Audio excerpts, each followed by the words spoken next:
You're listening to No Early GGs.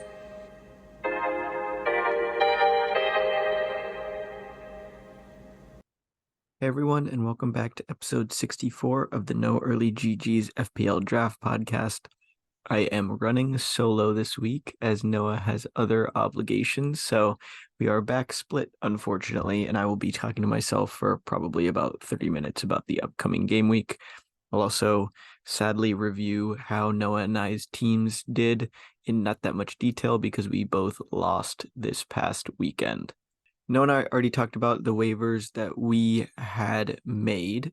I started 3 Brighton players against Fulham, and it went okay, I suppose, with only Ferguson getting a goal and then Matoma and Adingra not doing much. Salah scored again, and other than that, I only had 10 players play because Udogie also missed Spurs' clean sheet against Palace, but that would not have helped me. I believe I still would have lost. I ended up putting up 32 points, or 31 points rather. Noah put up 32 points, and our opponents put up 44 plus. In Noah's team, Flecken got a clean sheet, Stones got a clean sheet, and I believe Cash got a clean sheet as well, with Bernardo also getting an assist and a clean sheet against United in that 3-0 win. He also only had 10 people, so we need to waiver in some new players in this week's waiver deadline, which is Friday morning. I will be going team by team.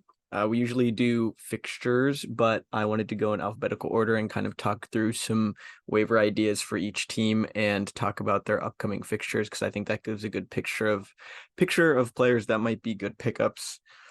We will start with Arsenal. Their next 3 games are Newcastle, Burnley, and Brentford. If anybody watched Arsenal's game last week, they would have noted Nketiah's hat trick with that 3rd goal being quite ridiculous. If he's not picked up, I think he's pretty obviously the number 1 pickup of the week from Arsenal, and it looks like he'll be starting for the near future with Gabriel Jesus injured, especially since he got that hat trick. I think the other option from their team is Declan Rice if Jorginho keeps playing, because it allows him to go further forward. We saw him score against Chelsea. I scored at least 1 other goal, but I would expect him to get a couple more goals, especially in those games against Burnley and Brentford in particular. For this game week, I think you can trust them against Newcastle. I'm a little bit worried about their defenders in particular, but we did see them get a clean sheet against Man City, so I think Arsenal obviously is one of those teams where you don't really sit their players in any given game week. We can move on to Aston Villa. Their next 3 are Nottingham Forest, Fulham, and Spurs. I think the potentially obvious pickup is Douglas Luiz. If he's not picked up already, he's on their penalties. He has 5 goals and 1 assist. He's probably picked up, but I thought he would be worth mentioning. The only other thing that I wanted to note from this team is that it looks like Alex Moreno is back in training. So if you think you are safe with Digne as your Aston Villa defender, I do not think that that is the case. Outside of that, Zaniolo's been starting. I am not his biggest fan ever since I had him in my team. So even though he might be starting in one of the highest scoring teams in the league, I don't think we can see that or expect that to be consistent, especially with this gambling stuff that's coming down on his head, and we don't know how that's really going to last. Hopefully I don't speak after a ruling has already been given and he's fine, but I do think that there are better options, especially Bailey and Jacob Ramsey when he's back, that will probably take his spot. Those fixtures that they do have are good. That Spurs Villa game is one that I'm looking forward to the most, but for the near future against Forest and Fulham, I think you can feel confident in starting both their defenders and attackers. Next, we have Bournemouth. I mean, we can keep this one short. Their next 2 are City and Newcastle, and then they play Sheffield. So if you were to target their players, it would have to be in that 3rd game that's coming up. Solanke is the only player that I would really want. And then the only other thing of note is that Neto, their goalie, is injured, so Radu has been starting. So if you really want to be on the receiving end of what might potentially be 3 5-goal losses, or 2 5-goal losses, excuse me, I believe that he would be the guy if you want to go that route, but I think I would stay away, especially if Neto is back for that Sheffield game. Next team is Brentford, coming off a 2-0 win against Chelsea, which, usually would be a good result in the past maybe 7 years, but now I feel like that's somewhat expected. Their next three are West Ham, Liverpool, and Arsenal, which is a really tough schedule. Kind of puts me off of really picking up any of their assets. The one I really wish Noah was here to listen to me say this, but the one player that has been making an impact recently is Maupay. I believe he has 2 assists in the last 2 games.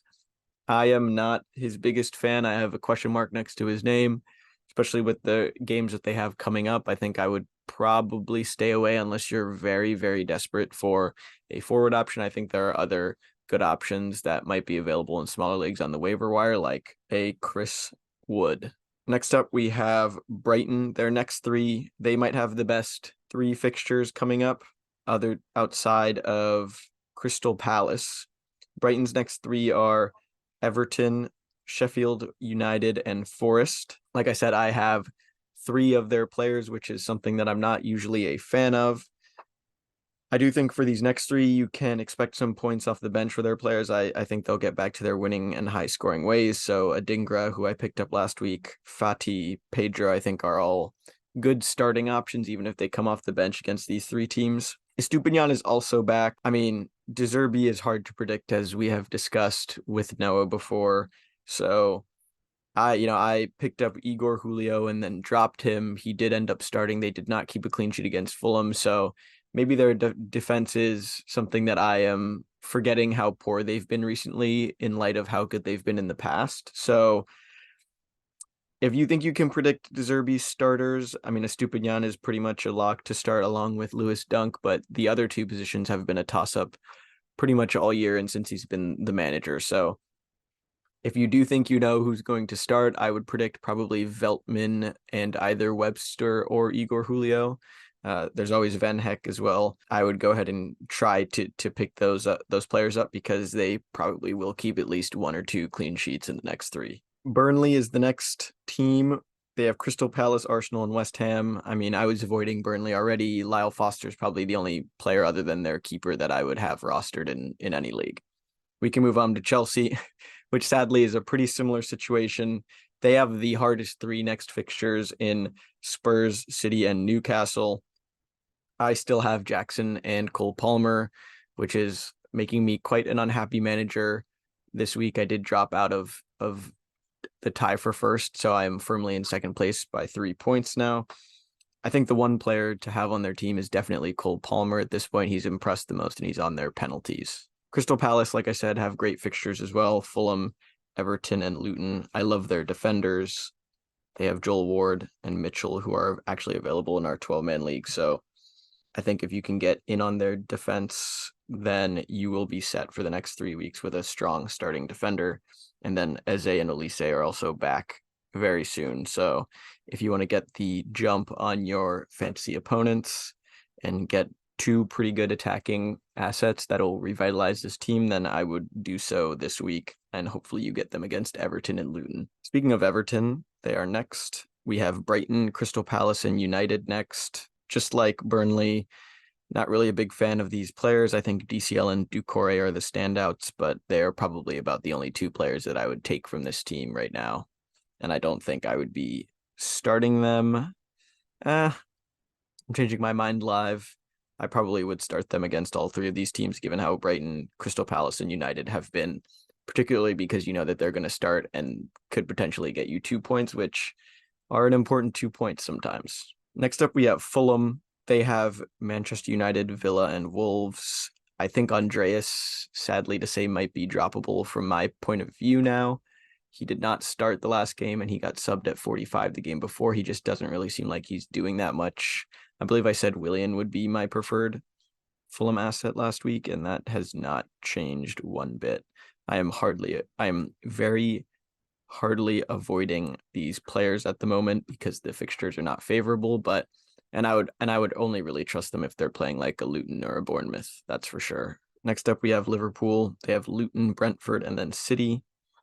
I think most of these players are already picked up. I did have Gravenberch for a second there.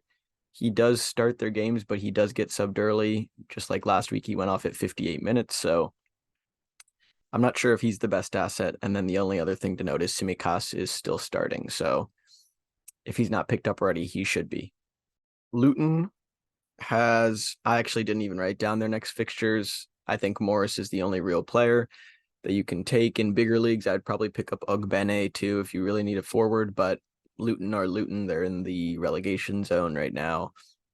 And I do not have very much faith in them scoring a ton of goals, and they do concede a lot. So I think they're the hardest to avoid for me outside of Sheffield United. We have City next, direct opposite side of the spectrum from Luton. I suspect that all of their players are probably picked up, and it's just a matter of guessing who's going to be playing. I also did not write their next three fixtures down because I think that most of their players are picked up and their fixtures really do not matter. They lost to Arsenal recently beat Man U as well. You probably started their players in both those games, and I don't think that's going to change regardless of them not being in first. So I'm going to move on very quickly to Manchester United, who also have a great next three fixtures: Fulham, Luton, and Everton. Now, I also only had 10 players last week because Reguilon did not play against City.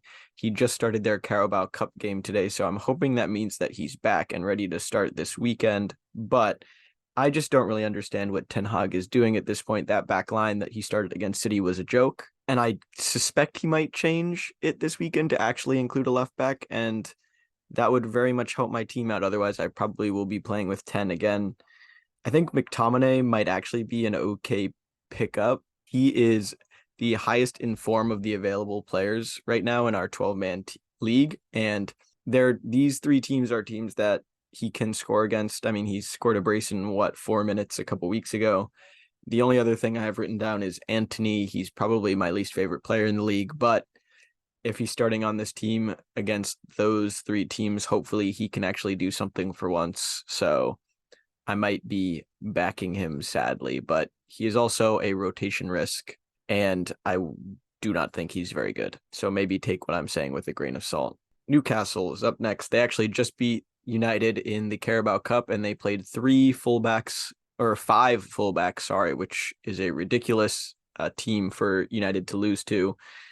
They have Arsenal, Bournemouth, and Chelsea next. If Lascelles is still available, I think Botman had a setback, which is another ailment to my team. Sorry, I feel like I'm complaining, but Lascelles would be a good pickup. I don't know if I would start their defenders against an Arsenal team, but against Bournemouth and Chelsea, I most certainly would.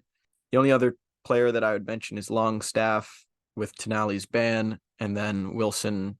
We saw him score twice last week. I believe Isak is still injured, so I highly doubt that he's available in most leagues, but if he is, I don't know, he should certainly be picked up if you're in maybe a league of two people or something.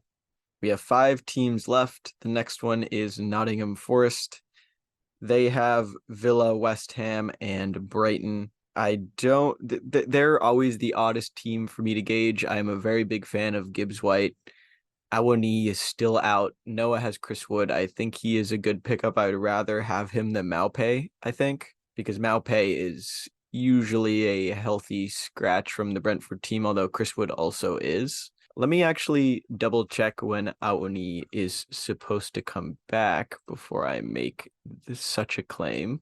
And we're doing this live. Chris Wood is actually yellow flagged himself with a hamstring injury, and Awani is not flagged anymore. So I think I would rather have Maupay, and Chris Wood might have to be dropped back to the waivers, but let's see what their lineup is this week against Villa. I highly doubt that he starts over Awani, though. So take everything I just said about Chris Wood and throw it in the bin. That does not change the fact that I think those are the only couple Forest players that I would really keep on my team. Sheffield United, I also did not write down their 3 next fixtures for. If you are very desperate for 2 forward points, I guess you can pick up Cameron Archer, but they are by a long shot the worst team in the league, so I would not be holding on any hope for them getting any points anytime soon. Their next 3 are Wolves, Brighton, and Bournemouth. I think they probably lose all of those. They might tie Bournemouth, though. Next, we have the team in first. We have Tottenham Hotspur. Their next 3 are Chelsea, Wolves, and Villa. Those are some tough fixtures, particularly the Villa one. Udogi still yellow flagged. Hopefully he's back, or else I will only have 2 defenders this week. We also saw Bentancur on the bench, so I imagine he comes back and takes Sarr's spot. So if you're a big Bentancur fan, which one of the members of our league last season was, he might be a tasty pickup, but other than that, their lineup has stayed the same, and I imagine since they're in first, a lot of eyes have been on them in the waiver wire, and I think they've probably been picked up already. So I think the only other thing we might see in their lineup coming soon is Brennan Johnson coming in for Richarlison. I don't know if he's necessarily a better player, but he did come in and make an instant impact, and that might warrant a change in the manager's mind, given the fact that they needed a goal and he came in and provided one pretty much immediately. So I might be picking up Brennan Johnson if I had a fifth mid. He is unfortunately already taken in our league. We have West Ham. They have Brentford, Forest, and Burnley. Those are some very good fixtures.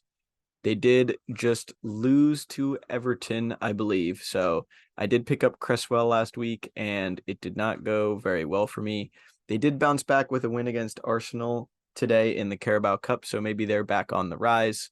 I do expect they'll have Emerson back, so I believe Cresswell will be relegated from my team once again. Unfortunately, I would have loved to have him for these upcoming fixtures. We also saw Kudus start his first game last week. Like I said, they did lose to Everton, so that might have to be taken with a grain of salt, but they do have Paqueta banned and Alvarez banned, I believe, so something to look out for. Maybe Kudus is the pickup this week. Emerson as well, with Cresswell being Cresswell not being first choice until he was banned. I believe Emerson is probably a good pickup for this next run of fixtures as well. Lastly, we have Wolves. They have Sheffield United, Tottenham, and Fulham. We saw Pedro Neto leave the pitch last week with an injury. I believe that was a hamstring. He's now 25%, definitely a doubt to play.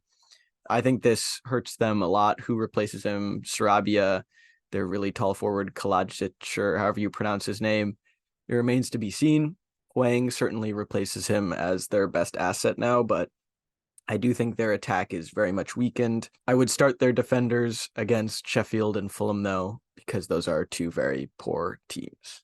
Those defenders, Semedo, Aitnori, Kilman, and Totti we've also seen Craig Dawson as well. He is a pretty much a mainstay in their back line.